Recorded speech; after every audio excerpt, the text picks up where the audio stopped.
Hello guys and welcome to the Hackanon's YouTube channel. In this video, we will learn how to run Python script by clicking an HTML button. Let's say you are not interested in knowing any web framework such as JavaScript, nor React, Angular, etc. But you just want to combine Python and basic HTML to your code or function that runs when clicking an HTML button. So you have come to the right place.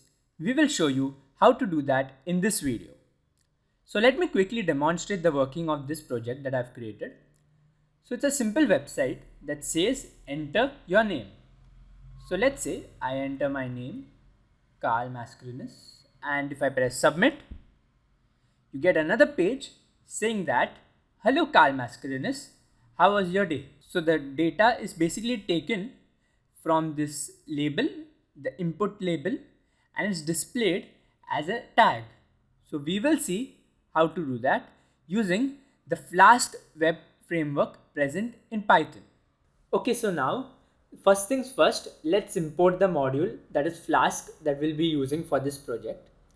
So I'll simply say pip install Flask, and if I press enter, it will say requirement already satisfied since I've got Flask already installed in my device. So let me close the command prompt, and then on the desktop I'll just right click and I'll go to new folder and I'll name it as Flask app. So I've opened the Flask app folder and currently it's empty. So let's add our files. So the first file will be app.py, which will have the Flask app and all its execution of the Python script.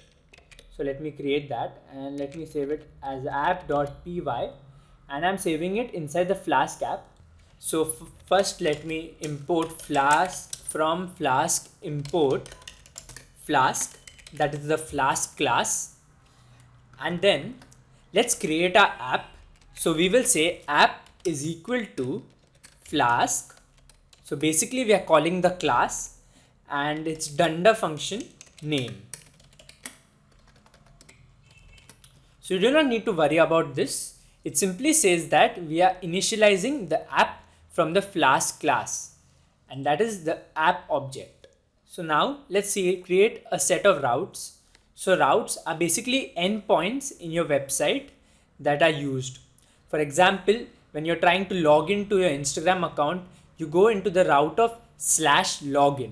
So likewise, you can create your own logins. So I will create app.route, and it's simply a decorator, and I'll create the first slash, the default route, and below that I will also create app.route home. So whenever we type in the home address or the default, that is the slash route, we will go to the same set of the HTML page. Below that I shall create my function definition, and I will say define home. So basically we are in the home page of the app, and now I need to return some HTML file, correct? So for example, let me just return a simple h1 tag for understanding, and let me say hello world, and let me quickly close this h1 tag. And now we will use the if name is equal to main. So I'll say if main is equal to main app dot run, and inside the run parenthesis we will say debug is equal to true. This simply helps us in debugging our app and finding errors. And let me define the port as 5001. So let me just run this, and it gives me an error. So I'll just say hello. Let's leave all that, and now let's run the program. And as you can see, it is running. The server is running on the local host. So let me just copy this address, and let me copy this and paste it right over here. And as you can see, we get a text saying hello because I created hello as the return point. But now We do not want to return a simple statement. We want to return a form which asks us to put a name. For that, we need to render an HTML template. For that, we will use a function called as render template, which is also imported from the Flask module, and just spell it proper. And instead of writing the hello, just delete that out and just put in render template. And let me name this HTML file as index.html. But as you can see, currently there's no HTML file. So if you run this program, it will give us errors. So let's create our HTML file as soon as possible. So inside the Flask app folder, you simply need to right click and then you need to say new folder, and the folder name should be templates. Since HTML files are always put in templates, so it's good to keep a standardized name for all your folders. So I'm writing it as templates and pressing enter. And now I've got a folder called as templates, and let me click on the templates folder and create a new file and save it as index.html. Press enter, and now we've got an index. So first things first, let me create a link of HTML, and let me just close that tag too. And inside the HTML tag, I'll create a head tag, and then I'll create the main body. And now let's create the form. So what I will say is form, and inside the form I will create the class is equal to grid. So currently I'm using a grid class which will be defined from my CSS file. So let's not think about all that currently, and I'll say action is equal to slash result. So basically we will create a result point which will work as soon as this form is given as an input. So we have to create the endpoint of result. We haven't created it yet. So let me just write it down here. And we will use the method post, because usually whenever you put in a data, you have to post it so that the output will be visible inside a Python code. So I'll create the method as post. And now let's create a center tag and now I'll create a simple label.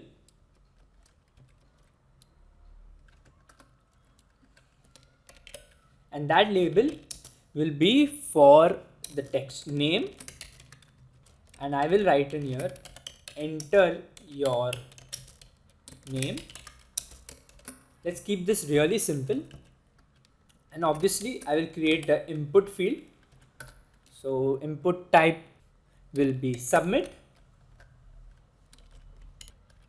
and we'll also create one class called as file submit. And now we are missing an input field to type in the input. So I'll also add that, and I will say input, and the type will be a text, and the name will be name, and let's an ID of again name. And now if let me just run the program right over again, and let me just reload this. So now the input field is coming so that we can input any data. And likewise, so if I just put in my name Carl and press submit, it's saying not found. The requested URL was not found on the server because we haven't created the endpoint result yet in a Python code. Now I will create the app.route, and the route will be slash result, and I'll define a function called as result, and inside the function I will gain the output. So I'll create a variable called as output. And now you may be thinking, how do you get the output from an HTML form? Let's say the form that is present inside this label, how do you get it into your Python code? So it's really simple. You need to use a function called as request present in Flask. So let me just import that function called as request.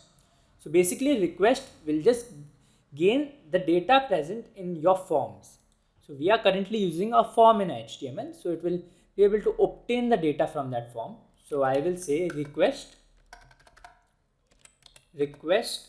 dot form. So we will get the data now in the form of form, but then we will convert it to a dictionary so that we will be able to get the key value pairs. Okay, so I will say request dot form to dict. So this is a simple function, and now the data will be saved inside the output. And let's create a variable called as name, and now we can simply use the output as a Python dictionary. So I will use output, and in the bracket I will use the key name, and now I shall simply return the render template. Okay, return the render template, and I will again use the same index.html.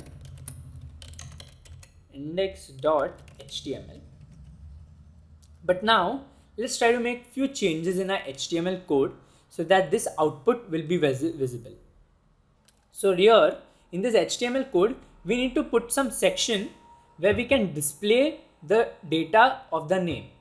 So what we'll do is, I had created this center opening closing tags. We will go inside that center tag, and now we will use something called as Jinja templates.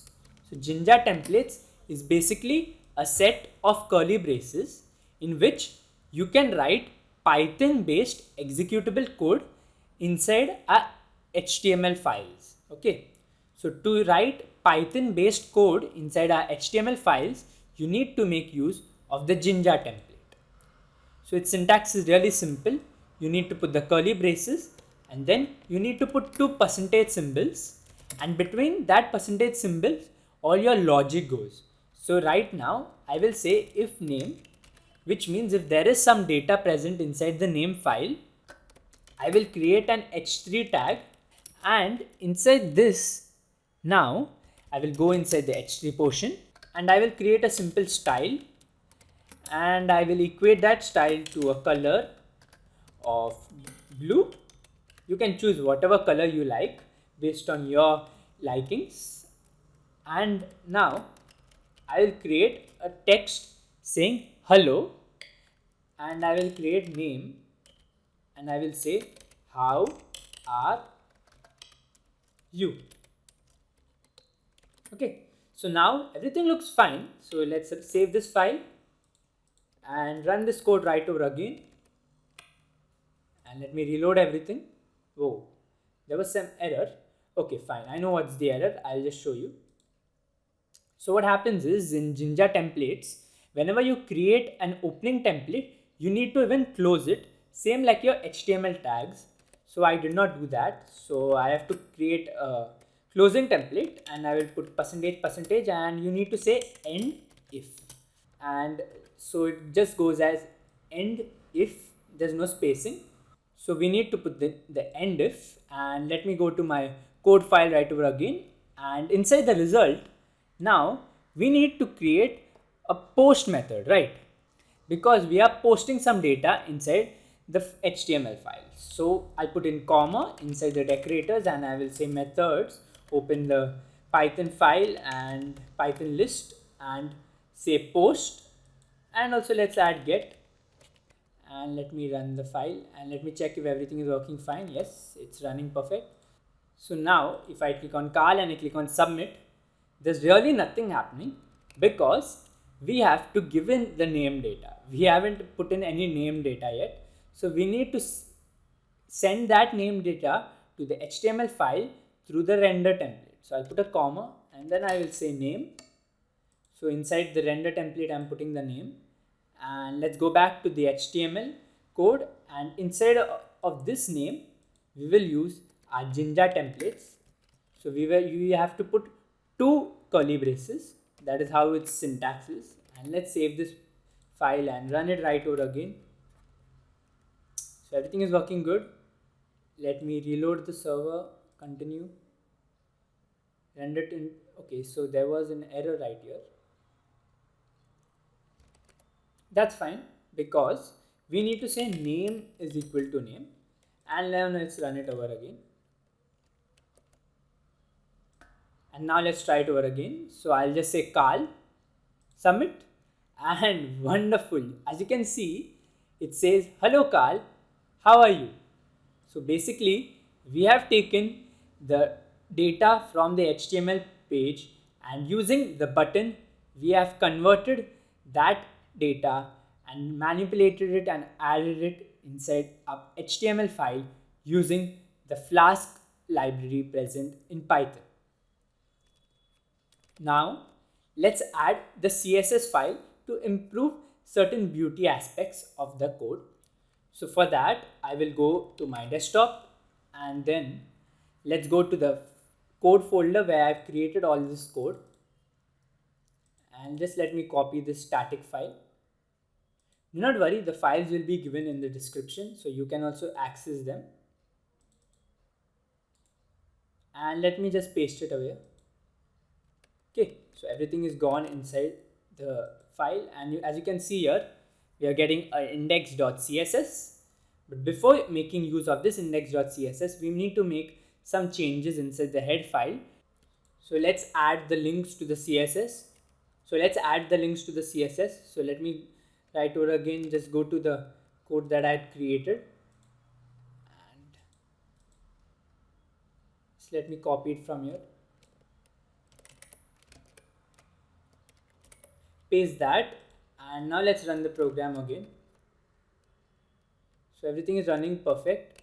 Let's go back to the server, reload, continue, and now we get an improved look since the CSS files were added. Okay, so that's it from this video where we learned how to get input from an HTML file using the HTML button, and then we displayed that input. If you like this video, do drop a like and subscribe to the Hackinon's YouTube channel for more fun and amazing videos.